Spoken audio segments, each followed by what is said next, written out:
You're listening to an Airwave Media Podcast. Ben Franklin's World is a production of Colonial Williamsburg Innovation Studios.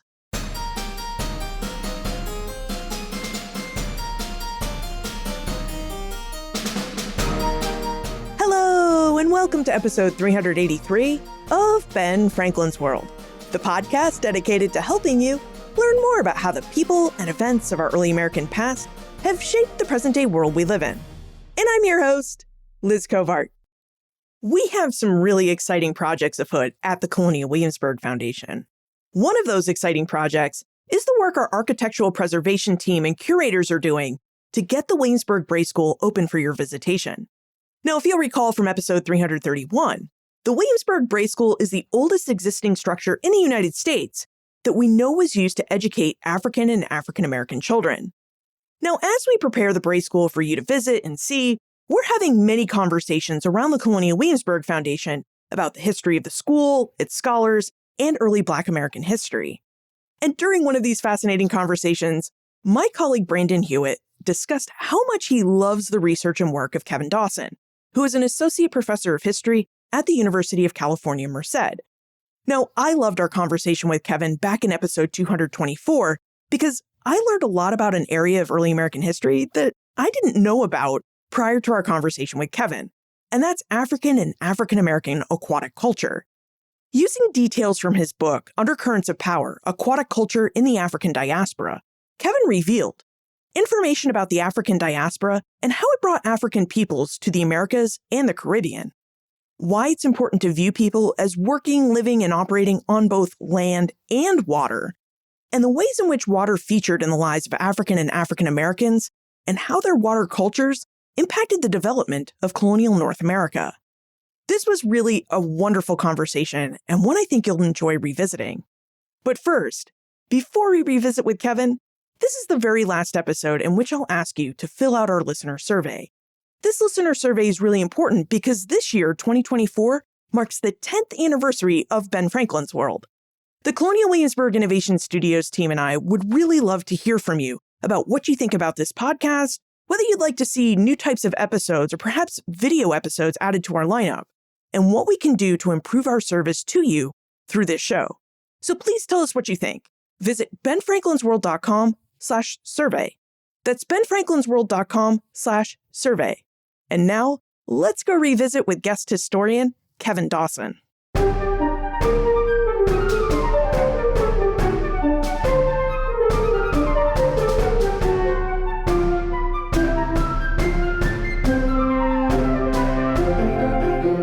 Joining us is an associate professor of history at the University of California, Merced.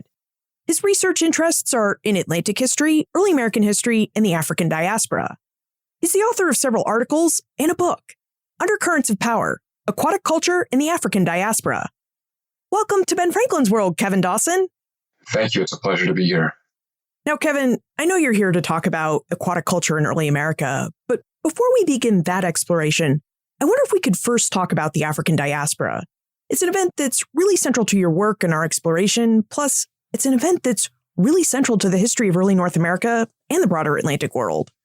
So, would you tell us a bit about the African diaspora, why it occurred, and when it took place? Yeah, so the African diaspora is this massive dislocation of two peoples, right? So you have indigenous Americans who are forced off their land to make space for plantation slavery. And then they're replaced by enslaved Africans who are obviously forcibly transplanted across the Atlantic to really make the New World profitable, to produce capital. And so the African diaspora traces the movement of Africans and their culture out of Atlantic Africa and into the New World, and examines how slaves recreated and creatively reimagined discrete ethnic traditions, and then also how they synthesized traditions belonging to different ethnic groups to provide themselves with a sense of cultural continuity and familiarity in the New World. And so I really began the African diaspora in 1444, when the Portuguese first sailed into sub-Saharan Africa and kidnapped Africans into bondage. And then I would argue the African diaspora ends in roughly 1888, when Brazil became the first country to outlaw slavery in the New World, although Africans were still brought to the New World, although kind of as unfree laborers, but indentured servants after Brazil abolished slavery. So, you have this kind of 400-year period of the African diaspora. That's actually over 400 years and a really long time. Yeah, it really is. I see it as being much longer than most historians kind of bookend it. That's really interesting. Why do you see the diaspora as lasting much longer than most other historians? Well, most historians, I think, begin in roughly 1500 when the first slaves arrive in the New World. Whereas if you back it up to 1444, the Portuguese are bringing African people to Europe, primarily to interrogate them, to find out things about Africa. Some of them are being used as slaves or other forms of unfree labor. And then most scholars end it with the end of the slave trade, or at least England and America's kind of when they abolished the slave trade in 1807, or when England abolishes slavery in the 1830s. But I see it as going, again, much longer. I mean, you have slaves illegally smuggled into the United States up into 1860, when the Union blockaded the South during the Civil War, and Cuba and Brazil continued to import slaves into the 1860s in the case of Cuba, legally. And then in Brazil, up until 1880 is when Brazil abolishes slavery, but really slaves continue to be brought into Brazil up into 1888. And so I see it as this much longer process that needs to be studied. Now, earlier you noted that the African diaspora refers to a massive dislocation of peoples. Just how big of a dislocation are we talking about? How many people were removed from Africa during the diaspora? Yeah, so that's a good question. I mean, it's still up for debate. Scholars have typically settled on about 11 to 12 million people, but again, it depends on what endpoint they're using for considering the end of slavery. So if you're considering kind of an earlier date, 1807 or sometime in the 1830s, you're closer to 11.5 million. But if you take it up into the late 1800s, then you're looking at more like 12 million people forcibly transplanted to the New World. But even if we're talking about an estimate on the low end, we're still talking about 11 million people. So do we have any idea, or I guess I should say, do we have any ideas of how this forced movement of African peoples impacted or influenced the broader Atlantic world? I would argue that it's massive, that colonialism and the success of plantation slavery really hinged on the movement of these peoples. I mean, even if you're taking a low number, the 11.5 million, and you compare that to the number of Europeans, which is, I believe, around 2 million that arrive in the New World, Africans end up comprising roughly 70-75% of all the people that crossed the Atlantic Ocean from the old world to the new. And so just thinking in numbers, in kind of quantitative numbers, that's significant. And then the role they play, I mean, they're the ones who are providing much of the labor that produces the capital that's going to make colonialism and plantation slavery profitable for European powers. And then you also have to consider that they're not just arriving as kind of mindless laborers, but just as migrants or just as immigrants try to recreate their cultural practices, enslaved Africans sought to recreate their cultural practices to provide their lives with a sense of meaning and purpose and value. So they end up recreating traditions for themselves and in the process insinuating their practices upon their enslavers or making their traditions so appealing that their enslavers willingly adopt them. Now, one of the cultural attributes that Africans brought with them to North America and the broader Atlantic world was aquatic culture. In fact, in Undercurrents of Power, Kevin makes the case that we need to better understand African aquatic culture because we can't get a full picture of early American history or Atlantic history if we just look at land events and sea events. So, Kevin, would you tell us more about this idea you have and why you think we need to explore the people of North America and the Atlantic world as both land people and water people? I think that's a really important point and a central point, as you mentioned. One thing that scholars have argued correctly for a long time is that you can't understand human circumstances without understanding the environment that people are living in. They argue that cities defined urban slavery in many ways, that fields defined agricultural bondage, that mines informed the experiences of enslaved miners. And so water covers roughly 70% of the Earth's surface. It was and is cheaper to move things and people by boat rather than to go overland. Most plantations were built near waterways to facilitate the movement of slave-produced cash crops to markets. Similarly, rivers, coastlines, and lakes are prominent geographic features in Atlantic Africa. And so I make the argument that you need to consider the entire space that was known to Africans, both in Africa and in the New World, and that we shouldn't impose these artificial binaries on human experiences and say, well, people either lived maritime or terrestrial lives by assuming that people were either farmers or fishermen. If you look closely at sources, whether you're looking at the experiences of Africans or slaves in the New World, and also I should say people of European descent, many Africans were both farming fishermen and fishing farmers. And so in Africa, it was not at all uncommon. Actually, it was, I think, pretty typical for people to fish one season and farm another, and then use dugout canoes to take crops to market. During warfare, people fought on land and in boats. And so to try and draw a distinction just ignores the lived experience of people. And just to explore this interesting point a bit more, what do you think historians miss if they focus their studies just on how people engaged with each other on land or water instead of on land and water? Yeah, so it really misses a lot of important things. It misses the ways that people could provide, in this case, how slaves could provide their lives with this sense of meaning. So you have slaves, for example, competing in swimming matches, in going out and engaging in blood sport and fighting marine creatures and killing them.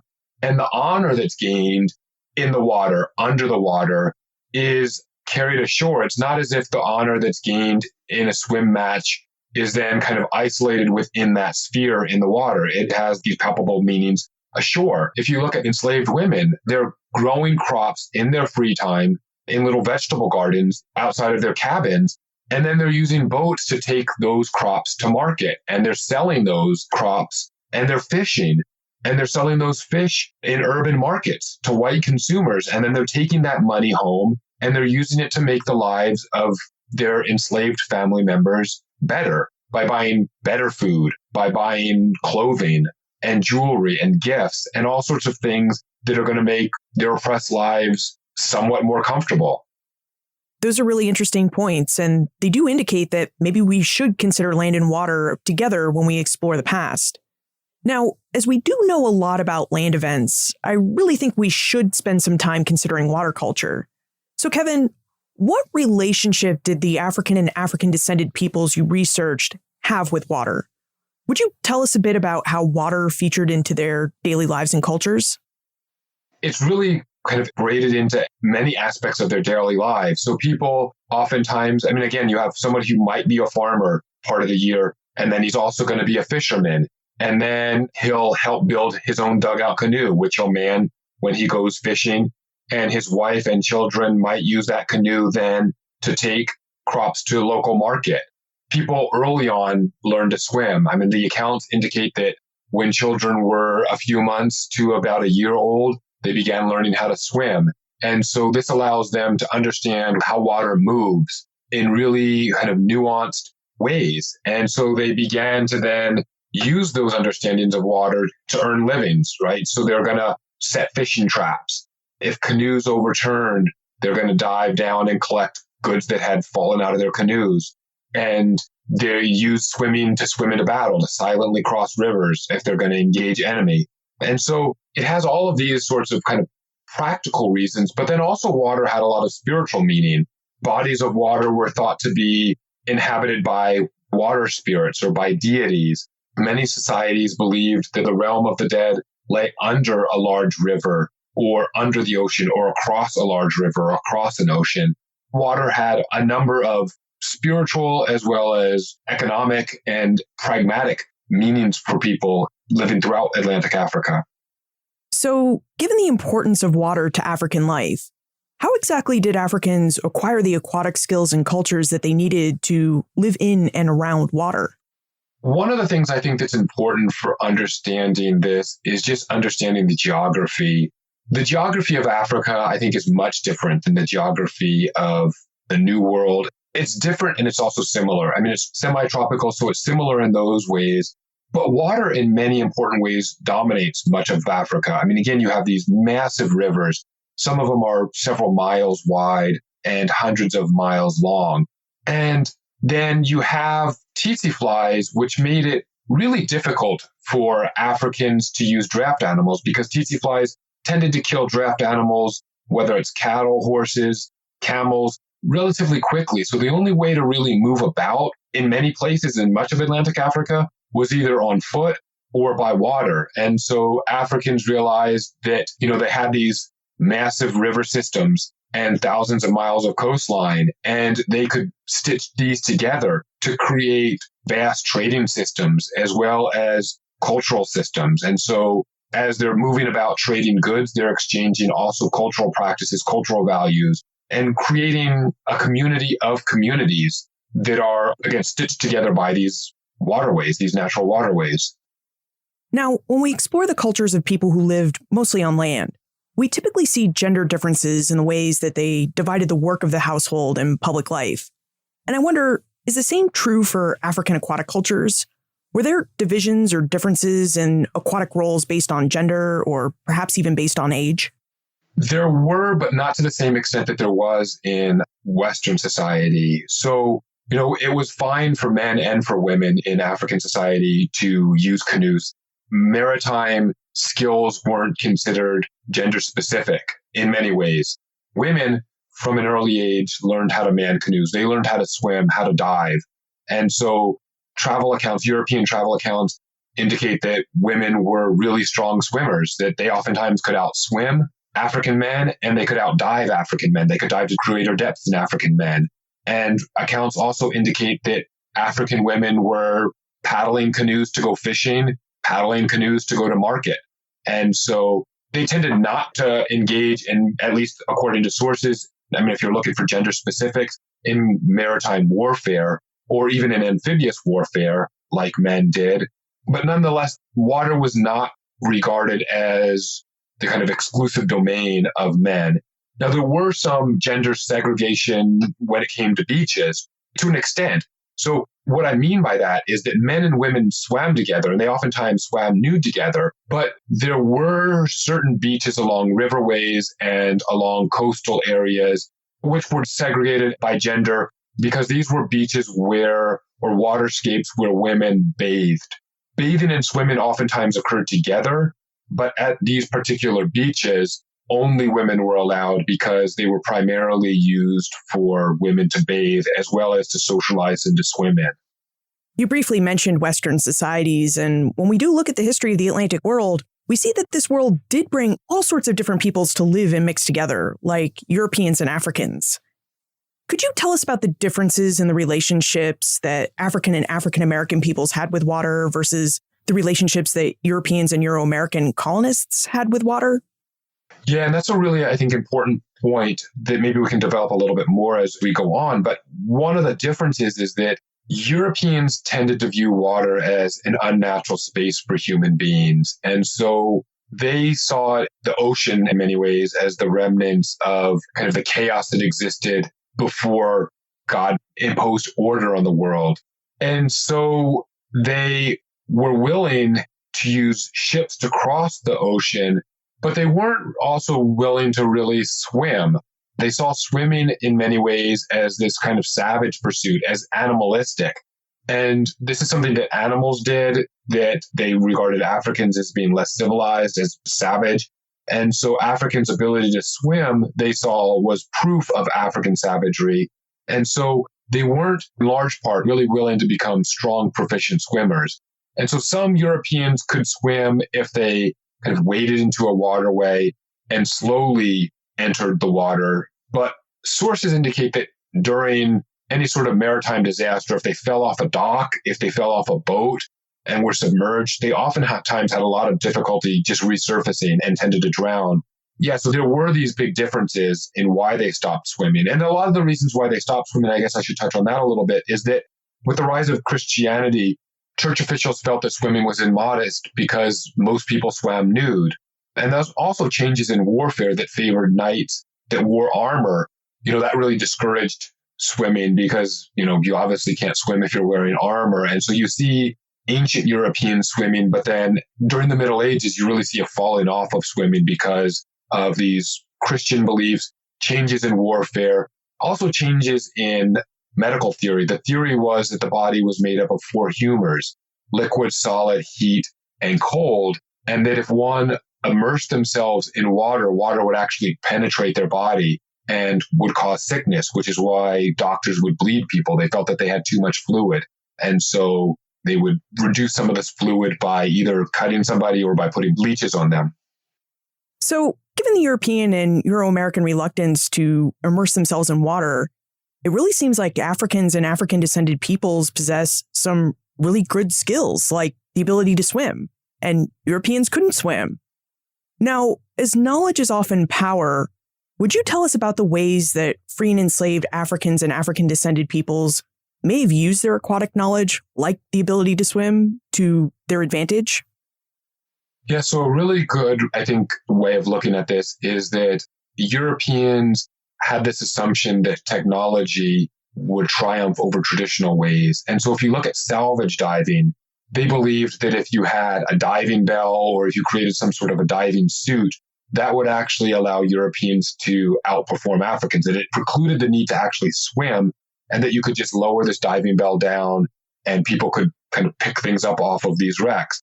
There's a lot of false assumptions there. I mean, one of the problems is it was really difficult to lower a diving bell over a newer wreck that still had its mast and sails intact because, these things got in the way of actually reaching the hull of the ship. A diving bell also prevented people from actually entering a ship. I mean, if you couldn't swim, you still couldn't get into the deck. So you could pick up things off the top of the deck, but you couldn't actually access it. And so they put too much weight in actually this sort of technology.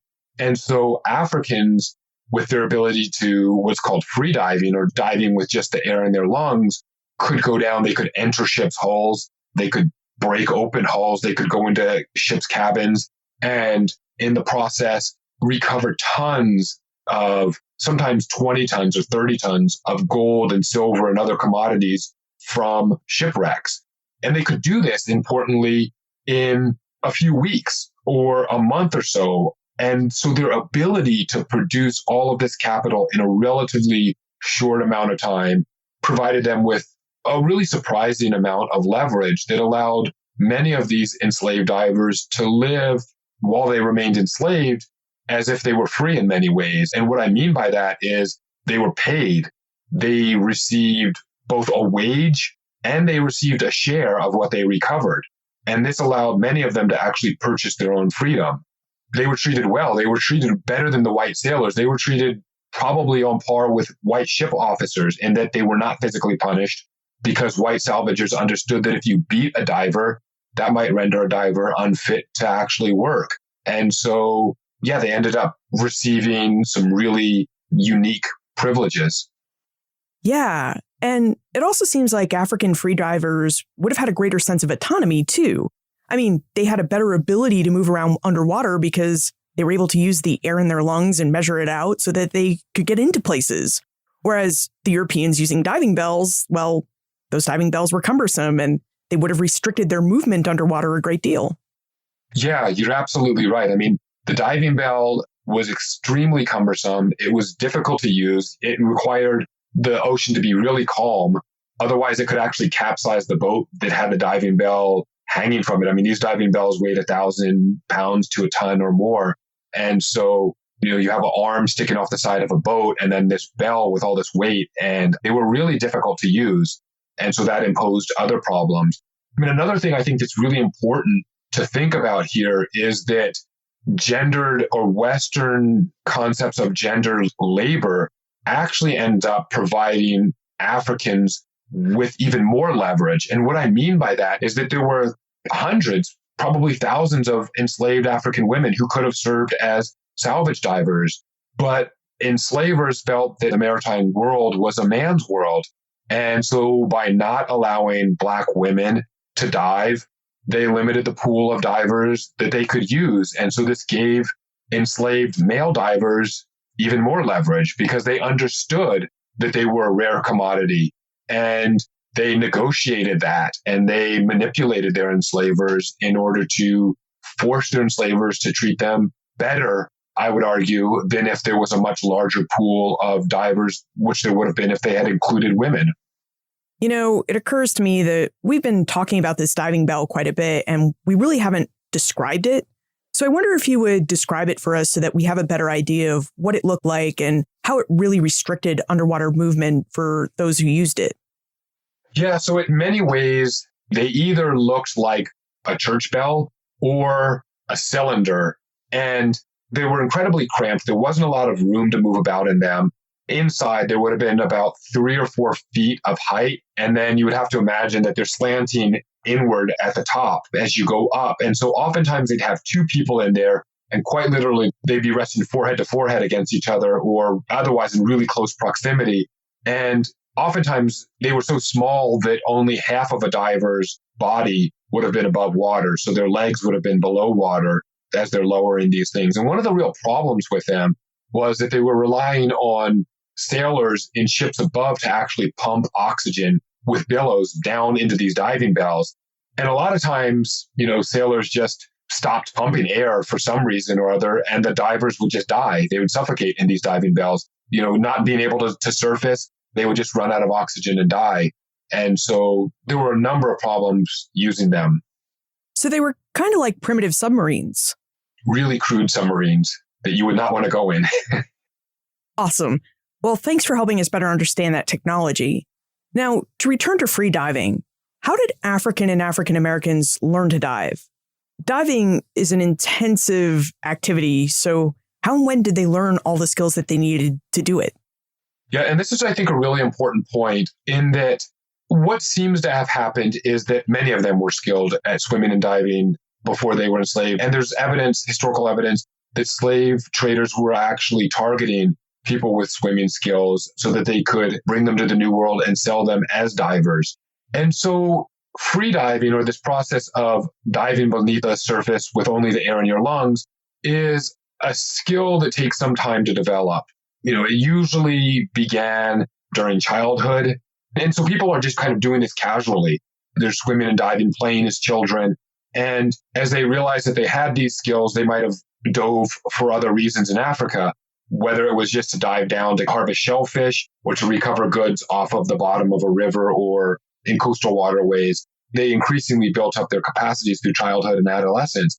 And one of the things that I think is important for understanding why Europeans targeted Africans with diving skills is that free diving in some ways is like athletic training in altitude, where oxygen apnea or being deprived of oxygen underwater and underwater pressure begins to change a diver's physiology. It begins to make people's bodies process oxygen more efficiently to actually store more oxygen in their blood.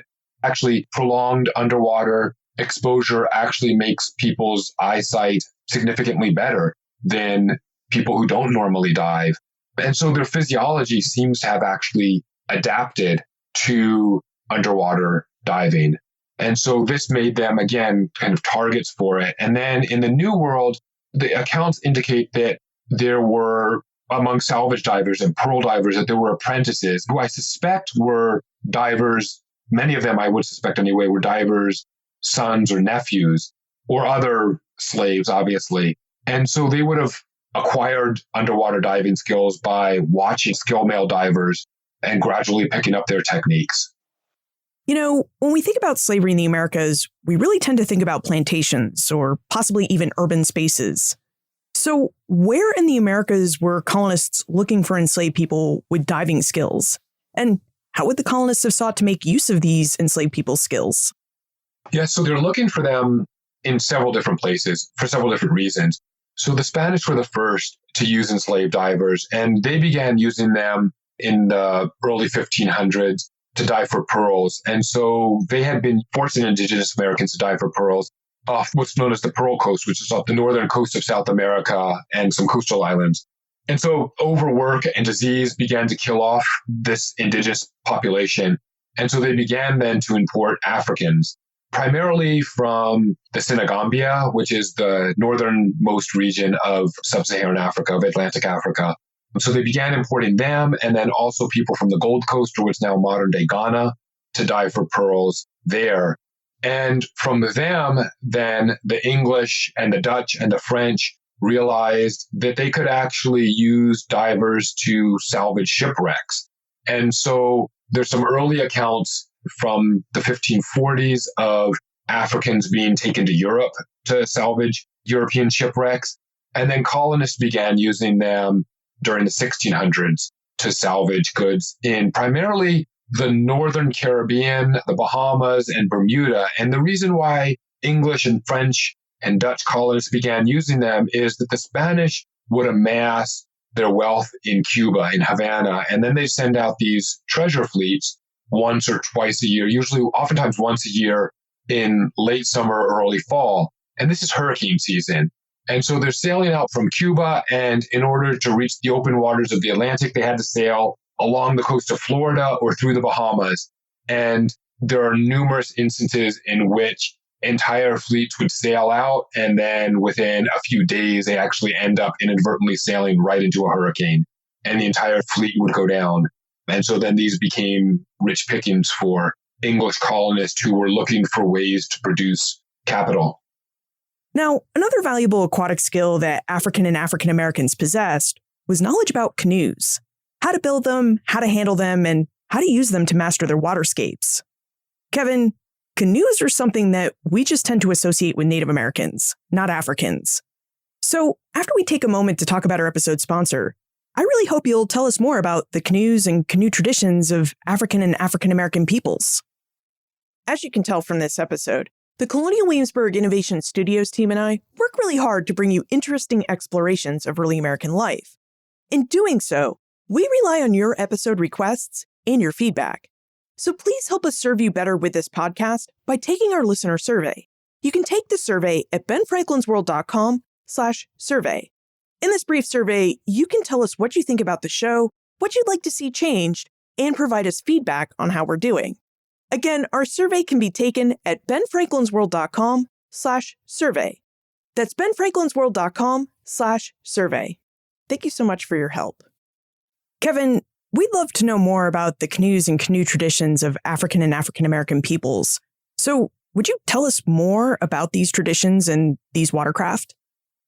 Africans have this really rich tradition of building dugout canoes that's probably several thousand years old. And while it is true that indigenous Americans built canoes, the canoes that Africans built were much different in design than those that were built by Native Americans. And doing the research for the book, I had to actually consider the designs because there had been this assumption that Native Americans taught Africans how to build canoes. And so one of the things that I first began to do was to try and figure out if you could actually distinguish African canoes from Native American canoes by looking at tool marks on dugout canoes, because Native Americans only had stone tools, whereas Africans had iron tools.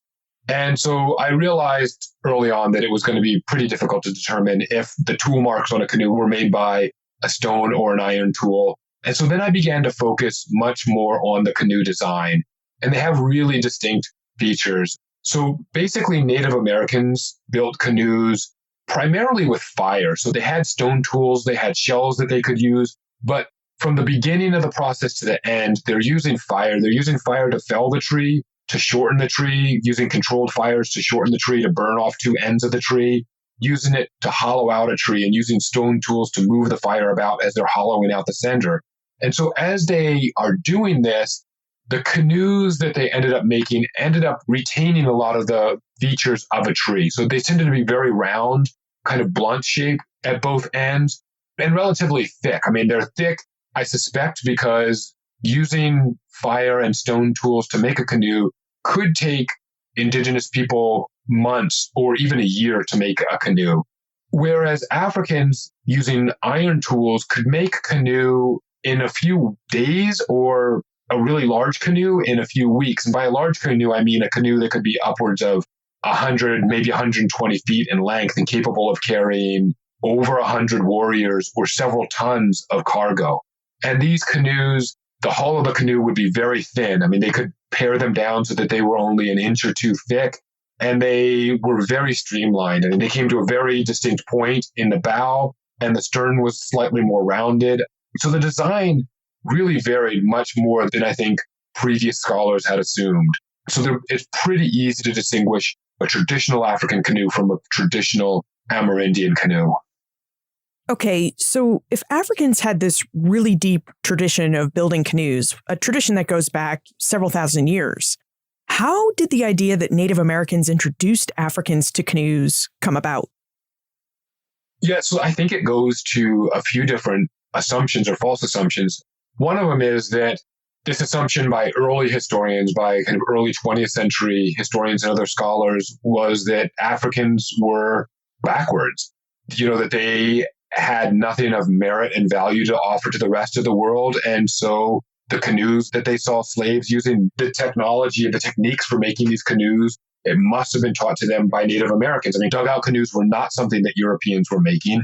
And so the assumption was, well, Africans were just too dumb to make them, so Native Americans must have taught them. I think another thing that was driving it is the type of canoes that we as Americans use as children. So the canoes that I used when I went to like YMCA camp or Boy Scout camp are based on a Native American design, and not even a dugout canoe design, but those aluminum canoes that I used as a kid, and they're now mostly plastic or fiberglass, are based on the design of birch bark canoes. And so the assumption is that's what a canoe looked like. And when historians, I think, looked at images of canoes that had a much more pointed bow and stern, they said, well, that's what a canoe looks like. But the assumption, again, was that canoes were based on an Amerindian prototype. And so those canoes that they're looking at in historical images, again, must have been designed by or based on an Amerindian as opposed to an African design. So Africans really had a deep canoe culture before they ever came to North America, which begs the question, what aspects of their canoe cultures did they bring with them to North America during the African diaspora? I would argue virtually all of it. And so one of the things to understanding a canoe is that you can't just go use any kind of tree as a canoe. I mean, in a pinch, you could use many different types of trees, but certain types of trees possessed qualities that made them less resistant to rot, less resistant to bug infestation. One of those types of trees are cottonwoods, and they're indigenous to both Africa and to the New World. And so while there are different varieties of trees, sources suggest that Africans understood that, if they're arriving in the tropical New World and they saw dugout canoes, that they readily understood they could use those sorts of trees. So they would have also, though, had to have some kind of conversation, I think, or I suspect, with Native Americans, where Native Americans, say, in the American South, were telling them what sort of trees would be resistant to bug infestation, to dry rot, and these sorts of things. And perhaps African canoe makers or enslaved African canoe makers then taught Native Americans how to use iron tools. I suspect there was this kind of exchange of knowledge. But importantly, the trees that Africans were using, the different types of trees, were oftentimes thought of as being sacred. Different ethnic groups had different beliefs, but members of many ethnic groups felt that cottonwood trees were the souls of unborn children waiting to be born. And they felt that these cottonwood trees, which are these tall, really straight trees, actually connected the earth and the sky together. And if you took this tree and put it on the water as a dugout canoe, the canoe could actually be a mechanism for connecting with the spirit world. Again, keeping in mind that water was a sacred space and that large bodies of water were the residence of water deities. And so there's all these kind of spiritual values woven into dugout canoes, into the making of dugout canoes. Professional canoe making was oftentimes enshrouded in a spiritual meaning. And so before a tree was felled, sacrifices had to be made to the spirits residing in that tree. They basically had to ask the spirits for permission to fell that tree to make it into a canoe. And so you see enslaved Africans in the New World carrying on these traditions and treating canoes as sacred spaces that also had secular meaning. Canoes, both in Africa and the New World, also had a gender. A gender was determined by how a canoe rode across the water.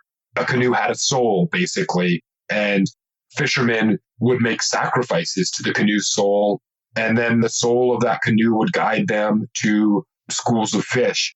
Maritime merchants would similarly make sacrifices to canoes, and the canoes would guide them then around treacherous waterways, around rapids. or through rapids, around pirates and other maritime dangers in order to ensure profitable trading voyages. Now, as African canoes and canoe traditions came to North America, in what ways did slaveholders try to take advantage of that fact? And in what ways did Africans and African Americans use their canoe skills to take advantage of slaveholders? What the sources suggest is that slaveholders understood early on that canoes were a relatively cheap and easy way for them to ship slave-produced cash crops from plantations to ports. And so what I mean by that is that in order to do that, you really needed a lot of specialized tools and specialized labor. And colonists didn't have those. I mean, there weren't large numbers of boat builders or shipbuilders that were going to the New World.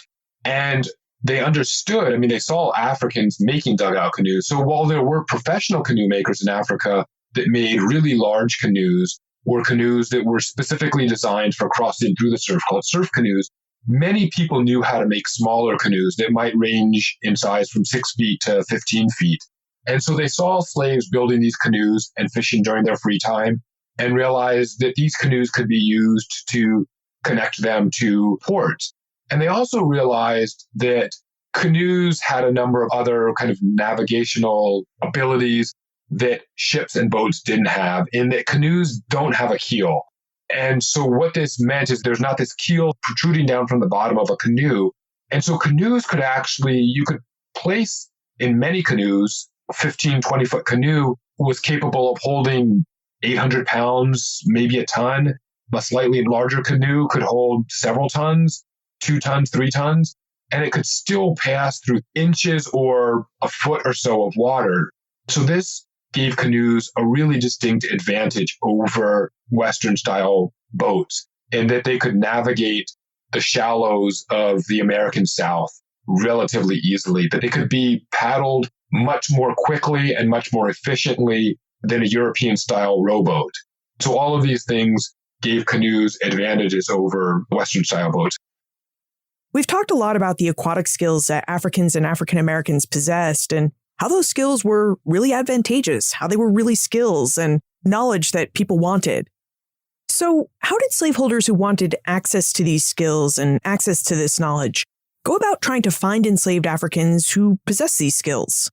So that's a really good question, and I don't know entirely. I mean, it's one of those questions that in some ways remains unanswered. One of the ways I suspect that they ended up finding, say, skilled divers is just by watching slaves' recreational practices. So they would see slaves swimming and realize that maybe these people had underwater diving skills, or they might see them fighting marine creatures during blood sport, fighting crocodiles or alligators in the American South, American alligators or American crocodiles or sharks. And so they would understand that they had those skills. They also realized that Africans had the ability to make dugout canoes because they would see Africans building dugout canoes in their free time, and then these Africans are using them to go fishing and things like that. And at first, the kind of knee-jerk reaction among slaveholders was to stop them from building canoes, because they realized that by building canoes, this made slaves much more mobile, that slaves could take these canoes out at night and go visit family members living on distant plantations.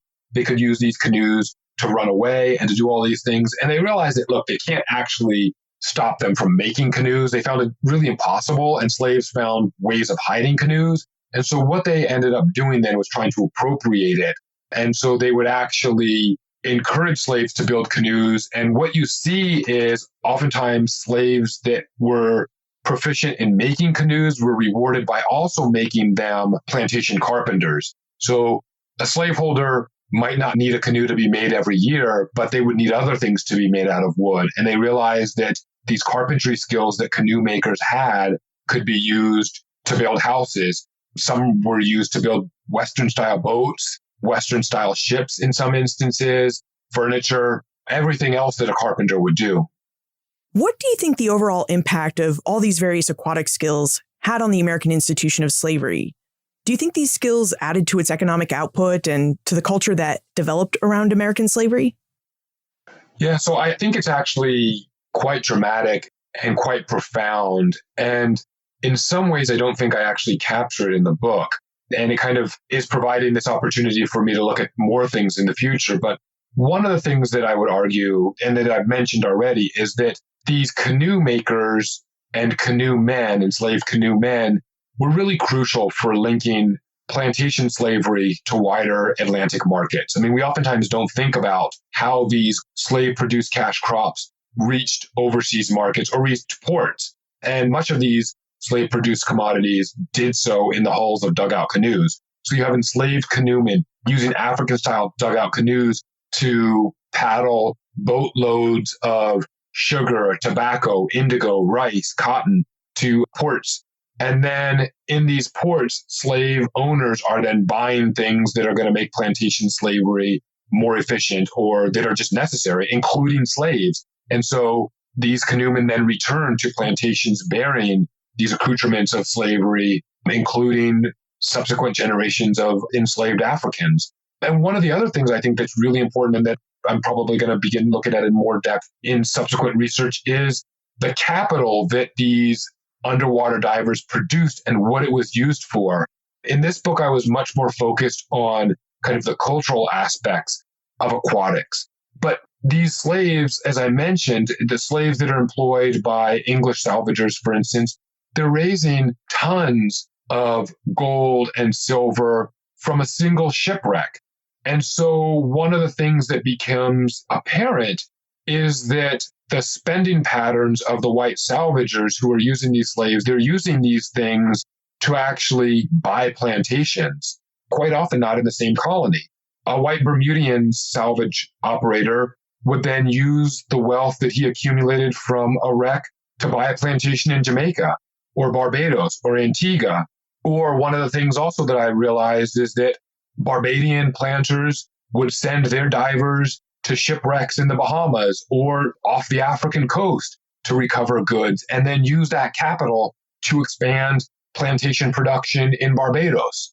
By placing water in the center of this study, I'm really able to look at kind of all of these different or number of different ways that aquatics connected people to distant and to near terrestrial places. Kevin, I wonder if you would tell us how you think a better understanding of African and African American aquatic skills might help us develop a better understanding of early America's slave past. Yeah, so one of the things I think that's really important is that African American swimming past really cuts against the grain of common assumptions and swimming practices within American communities as well as within America itself. I mean, in the United States today, swimming is oftentimes thought of being a white activity or an unblack activity. And these assumptions have discouraged large numbers of African Americans from swimming with really tragic results. What it's meant is that African Americans are at least 6 times more likely than white Americans to drown because they view swimming as unblack and not really something that Black people should be doing. And so what I've been doing since the publication of some articles and then also since the publication of this book is working with swimming advocates to use my scholarship to dispel this assumption that swimming is somehow unblack and to really shine a spotlight on the African traditions of swimming in America and that swimming should be something that African Americans are proud to engage in. Let's move into the time warp.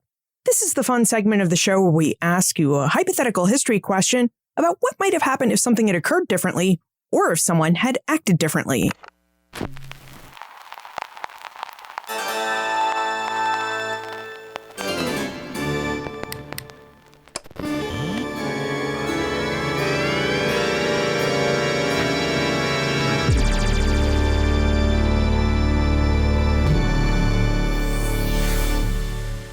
In your opinion, what might have happened if Africans had not brought their deep aquatic culture and powerful aquatic skills to North America? How would the history of early America be different? I think that's a good way of looking at why or considering why we need to understand people's relationship between land and water. If we just think of slavery as occurring ashore, we miss the important contribution that enslaved Africans made in moving these slave-produced cash crops to market. So it's true that the millions of slaves that were forced to produce cash crops in fields mightily contributed to the capital that slavery and colonialism generated. But all of that wealth would have been for naught if it was not for enslaved canoemen who then moved those goods from plantations to ports or from plantations directly out to ships that had sailed up rivers, up the Cooper River in South Carolina or up other rivers. So you have these enslaved canoemen then bringing goods directly from plantations out into the Chesapeake and loading them directly onto ships that then are taking them to the American North or to Europe. And so this is, I think, really important in an area that remains unexplored. So, Kevin, what's your next project? What aspect of history are you researching and writing about now? And so I'm taking kind of a little bit lighter approach, if you will. I mean, studying slavery can be oppressive and heavy to consider. And so one of the things that I'm working on now is looking at how surfing in Africa and Oceania shaped Western beach and surf culture. And Oceania is basically the South Pacific. It's Polynesia, Micronesia, and Melanesia. And so what I'm looking at is how you have this shift where Europeans didn't value beaches and didn't value swimming and surfing and saw swimming and surfing as being kind of savage and beneath them. And so I'm looking now at what inspired Europeans to take the plunge, what inspired them to strip out of their layers of clothes that they felt civilized their bodies, to dress more like these people that they regarded for centuries as uncivilized, and to swim and to surf. And so another thing I'm also looking at is how slaves shaped saltwater foodways or Western seafood culture. And so you have enslaved fishermen and women using African fishing techniques to catch fish and shellfish for themselves to augment the rations that their owners were providing, and also slave owners requiring enslaved men to catch fish for them and shellfish for them. And then these men and women, they take this seafood and enslaved women prepare it for their families. And they also prepared it for their owners. And so you have African women using seafood, incorporating seafood into African-influenced dishes like gumbos and jambalayas, then making these staples on southern plantations. And then not only on southern plantations, but they also recipes for these African-influenced dishes begin to appear in early American cookbooks. And then as restaurant culture develops in America in the mid-1800s, these African-influenced dishes begin to appear on restaurant menus. And so this is one of the things that I'm also looking at now. And what's the best way to contact you if we should have more questions about African and African-American aquatic cultures? One of the ways would be to just Google me. That's an easy way. I have a website. It's faculty.ucmerced.edu/KDawson4. But I think the easiest way is if you just Google Kevin Dawson, and there's a professional soccer player named Kevin Dawson, and there's me. Kevin Dawson, thank you so much for joining us and for helping us consider African water culture and its implications for early American culture and society. Thank you for the opportunity. I really hope that it can inspire people to begin looking more deeply at African and African-American aquatic traditions. The African diaspora was the massive dislocation of two peoples. Native Americans, who were forced off their lands to make space for European and Euro-American plantations and settlement, and enslaved Africans, who were forcibly transported across the Atlantic to make those European and Euro-American plantations and settlements profitable. Now, historians differ quite a bit as to when they date the diaspora. Kevin noted that he thinks it started in 1444, while other historians begin the event closer to 1500. Historians also use different events to end the diaspora. Those dates range from 1807 to the 1880s. And the date range for the diaspora really matters, because it's the date range that determines how many people we think were forcibly relocated during the event. And that estimate ranges from 11 million people to 12 million people. Now, 11 to 12 million people is a lot of people, especially when we think how there were just 2 million Europeans who moved across the Atlantic. This means that Africans comprise 70 to 75% of all the people who moved across the Atlantic between 1450 and the mid-19th century, which means it's really natural that a lot of African culture and ideas would have made their way to the Americas and the Caribbean and influenced their development. And one aspect of African culture that had a big impact on colonial America was water culture. Africans knew how to swim. They knew how to build and handle canoes and other watercraft. They knew how to free dive by regulating the air in their lungs as they swam to greater depths and then resurfaced very carefully. The outcome of all these skills is that slaveholders used and appropriated African knowledge to move goods from plantations to markets, to connect settlements together via waterways, and to generate large amounts of wealth from wreck and pearl diving.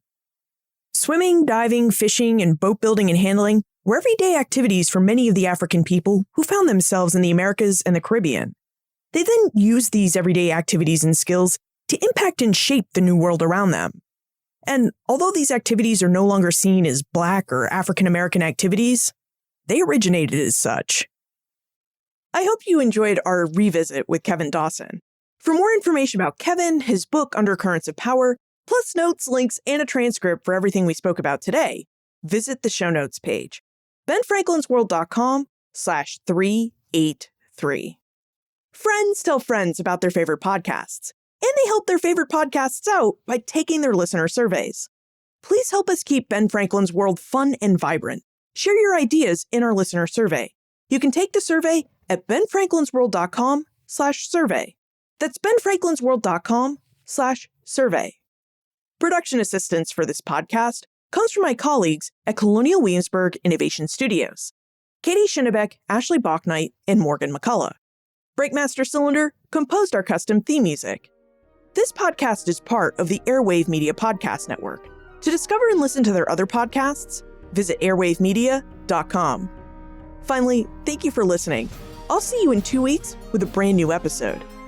Ben Franklin's World is a production of Colonial Williamsburg Innovation Studios.